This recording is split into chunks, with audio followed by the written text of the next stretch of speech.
So I'm going to take this piece of glass and I'm going to take my shape that I'm going to be making out of it. And something that you need to keep in mind is some glass are textured on one side and then the other side is more flat. So take your piece and flip it upside down. So this is my number one. Instead of having that right side up, I'm going to flip that over and then I'm going to put it down in the edge of this piece. Again, we're trying to save as much area as possible when we're cutting off pieces. So I'm going to take my silver Sharpie and I'm just going to draw that edge right down my piece. This is called a glass cutter, but it's more of a glass etcher. If this is the top of my glass, and this is the bottom of my glass. When I take this wheel and run it on the glass, I'm making an etching. I'm making a divot into the glass so that when I go to break it, it has a crevice that it's going to be following. So when I come in and I push pressure on this side and this side, this is going to break here. But essentially this does not cut glass, it is etching glass. And when I go to do this, I'm going to have the wheel facing down and I'm going to go to the inside edge of my line because I know that this is where my shape ended. I'm going to start as close to the edge as possible, but not all the way to the edge. So I'm going to leave maybe about 1/4 of an inch. So I like to put one finger on here to help guide it, and I'm going to press down fairly hard, and you'll start hearing this zipping sound.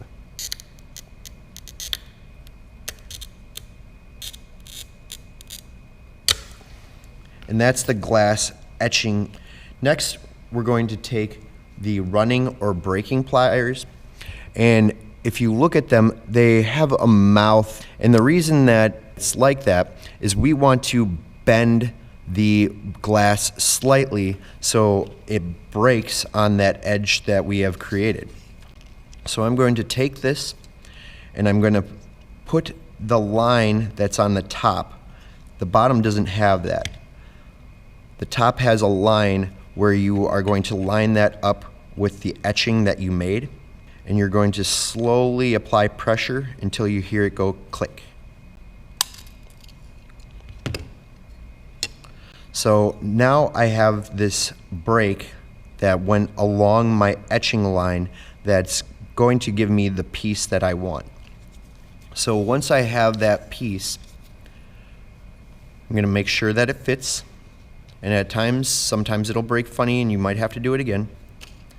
And then I'm going to write down that this is my number one piece. These are Grosing pliers and they can be used in two different ways. The first way, you can put the curved edge on the bottom and then put the flat edge on top, and it can be used to break off pieces that didn't get the whole line broken. So I've got this piece and it was supposed to go all the way down this spot. So I can take that, put it right on there, and then just work it back until it breaks off. So this is used for chewing off edges.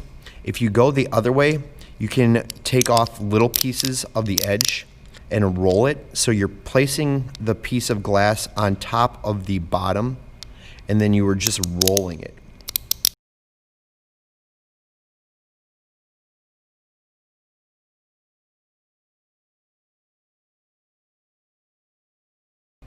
A tip for ordering your glass when you are cutting them out is starting like you're reading a book. Start with the top left and work to the right, and then start working downward.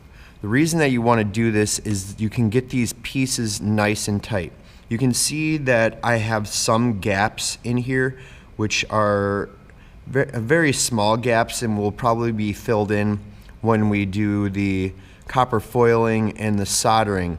But if you're working with really detailed pieces, like this, where you are having a lot of different pieces and it's becoming very intricate, it's necessary to make sure that each piece fits into the next piece so that when you do solder it all together, it does fit.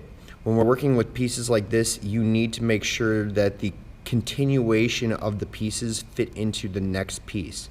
So it's a good idea to start from the top left and work to the right and then work down, or vice versa.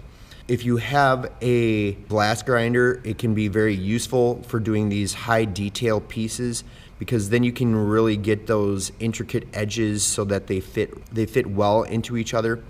But if you're just working with a glass breaker and a glass cutter, then you can get away with a little spacing. But again, start from one corner, work to the other corner, and then work down so that all the pieces fit well together so it'll look nice when you are finished.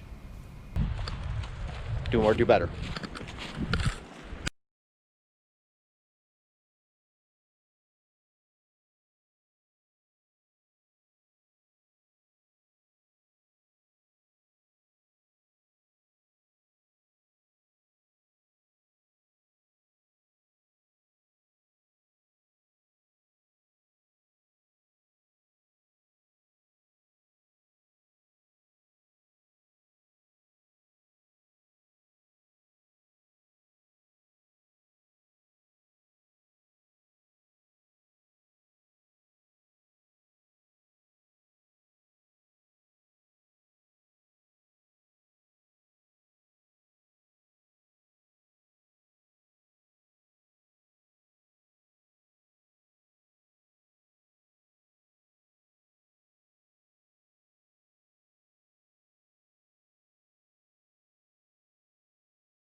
These are Grosing pliers, and they can be used in two different ways.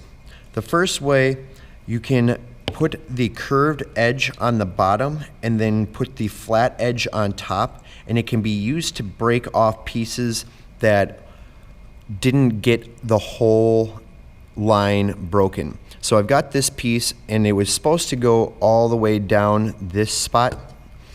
So I can take that, put it right on there, and then just work it back until it breaks off. So this is used for chewing off edges. If you go the other way, you can take off little pieces of the edge and roll it. So you're placing the piece of glass on top of the bottom, and then you are just rolling it. So if you've got sharp edges and you don't want sharp edges, and you just need a little bit taken off to make it fit into the piece, you can use this curved edge on top for rounding or to just take a little bit off. And if you're missing just a little bit, you can take the flat edge and put it on top and then just bite off small pieces like this.